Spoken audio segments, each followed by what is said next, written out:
Ассаламу алейкум, урматтуу достор.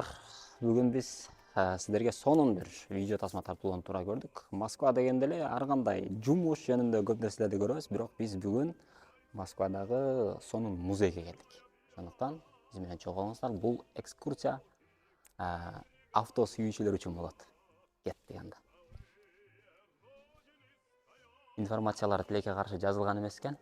Бирок ушундай өзгөчө машиналар, бирок ал жерде Англиянын байрагы турат. Демек, бул Англиядан чыккан окшойт деген ой келет экен да. Бул 1933-жылы санитарный автомобиль болгон экен.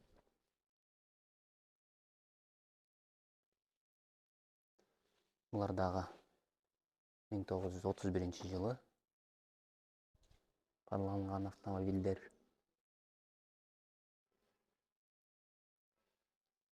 Атмосфера ал жерде чынын айтыш керек өзгөчө.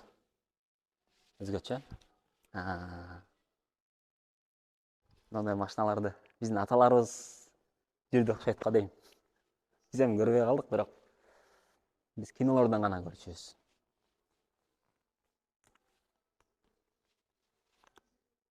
Бул да ошол согуш маалында колдонулган машиналар экен.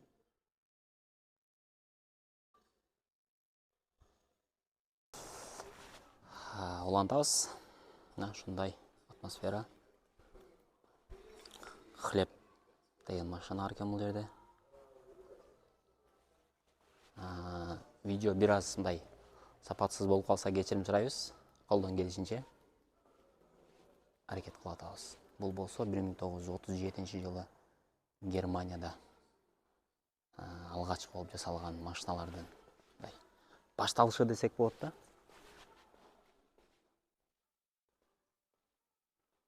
Бул ошол согуш учурундагы 1930-40 жылдарга тиешелүү болгон автоунаалар.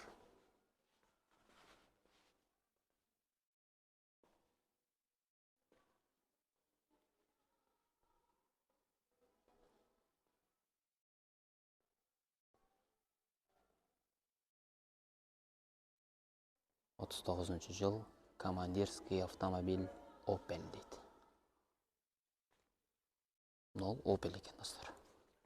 Эми салыштырыңыздар. Азыркы Opel'дер кандай, анан бул кандай экен. Бул жерде болсо ушундай өзгөчө буюмдар.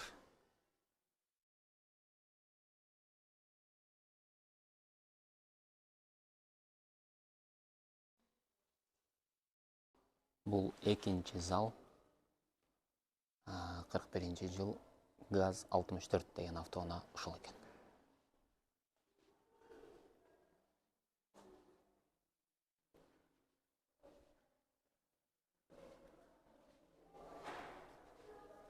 ГАЗ-61. 41-жылы чыккан автоунаа.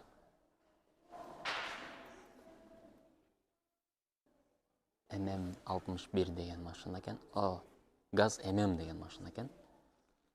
Бул болсо средний танк Т-34 дейт.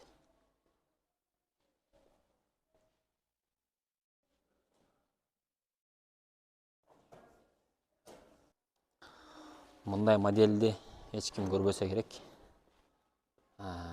Легкий танк дейт. 36-жылы чыккан экен.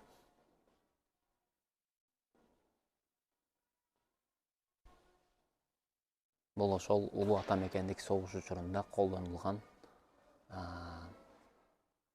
техникалар. 38-жылы чыккан экен бул автоунаа.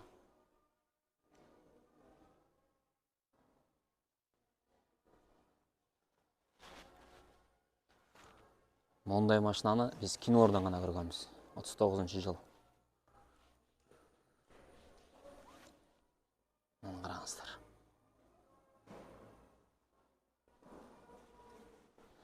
Эң кызыктуу мондой бир башкача техника бар экен. Бул тягач дейт. 41-жылы чыккан экен.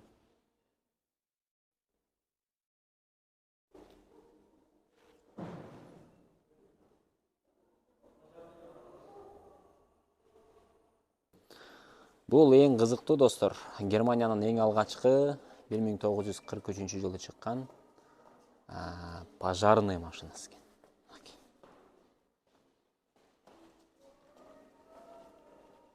Эң алгачкы өрт өчүрүүчүлөр ушундай автоунаада жүргөн экен. Азыр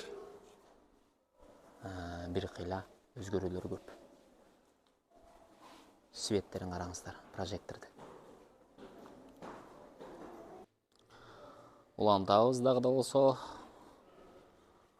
бул кандай автоунаа экен акырындап информацияны билели, Эвакуатор дейт. Англия 1942 жылы чыккан экен. Болуналарды караңыздар. Мотор кандай болуп калат ошондо? Булардын объемы канча болуп калат? Ford дейт.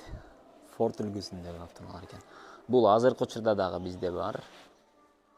Бул автоунаа ГАЗ-66 дейт. 84-жылы чыккан экен. Бул машина эмне? Родини фургон дейт. Chevrolet экен. Ким Chevrolet минет достор азыр?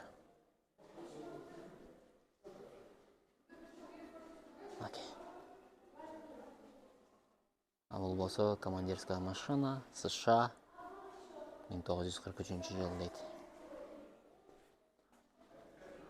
Harley Davidson деген абдан бир популярдуу мотоцикл бар. Ошол мотоциклдин эң алгачкы жасалышы ушундай болгон экен.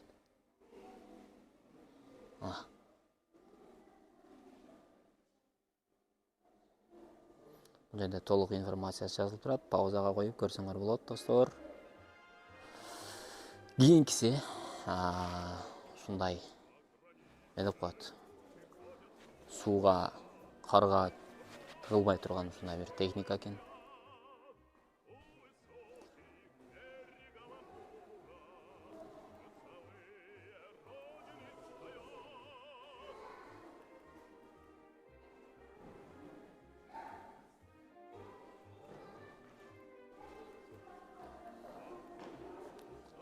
Жыл США дейт.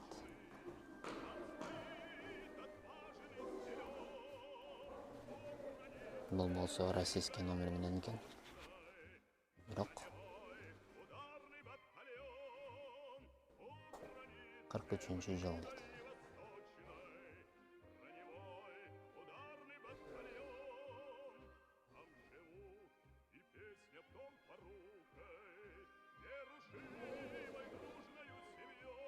Там 42-жыл.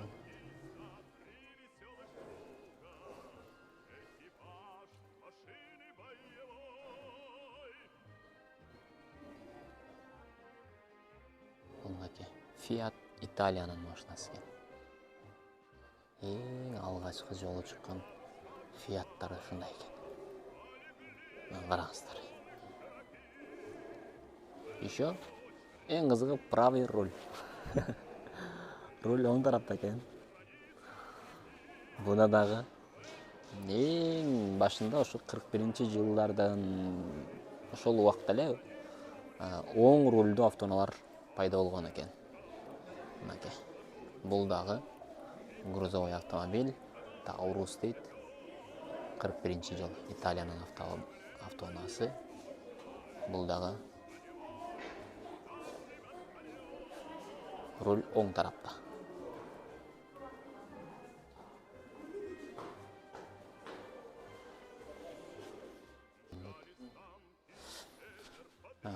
Бул ошол учурда эле бар болгон экен да. Азыркы учурдагы жаңы Mercedes унаасында жаңылышпасам, арткы дөңгөлөктөрү дагы бурула турган бир техника пайда болду да.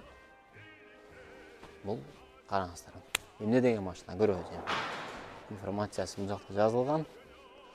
Оор бронетехника дейт. Германия. Кайсы жылы чыкканы жазылбаптыр.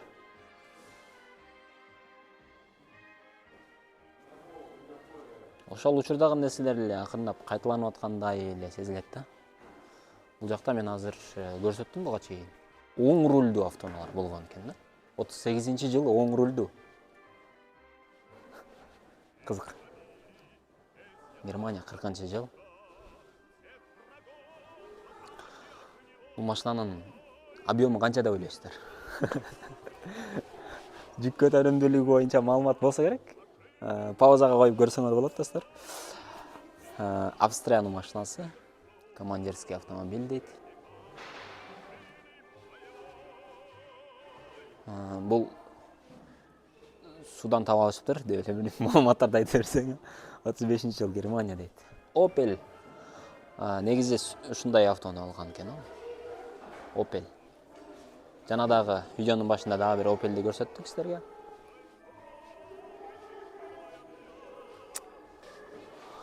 Согуш жөнүндөгү кинолордо гана көрчүбүз да мындай брон техникалардычы. Пушечный брон автомобиль дейт. 39-жылы чыккан экен. Мындай башкача айткандачы. 38-жыл СССР.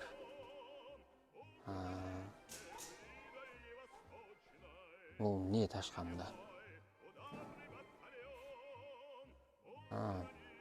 Танкага каршы туруучу пушка катары колдонулган экен. Бул техника 43-жылы.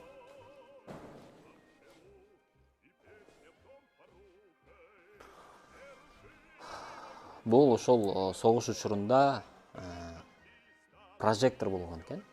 Жерде маалымат жазылып турат. 600 мм прожектор дейт. Германиядан чыккан экен. Бул дагы болсо ошол маалымат жазылып атыптыр. Эмне техника экени. Кинолордон көрсөңөр керек достор, мындай чоң прожекторлорду мондай эки адамдай бурашат го. Мондай канистрлер айылда бар бизде. Көбүңөрдө эле бар да. Тележка 42-жыл дейт Германия. Бул санитардык тележка катары колдонулган экен. Жерде өзүңөр көрүп турасыздар, мындай адамды жарата алганда салып туруп сөйдүрөгөнгө ыңгайлуу болгон экен. Ал болсо тележка связьстов байланыш үчүн ушул тележканы колдонушкан. Чындыгында бул жердеги атмосфера сонун экен. Видео жаккан болсо лайк басып, биздин каналга катталып, биз менен чогуу болуңуздар. Буюрса, Москвадан дагы сонун жерлерден сиздер менен чогуу экскурсия кылабыз. Бүгүнкү видео жакты деп ойлойбуз. Пауза кылып, ар бир видеону сонун информациялар менен көрсөңөр болот. Көңүл бурганыңарга чоң рахмат.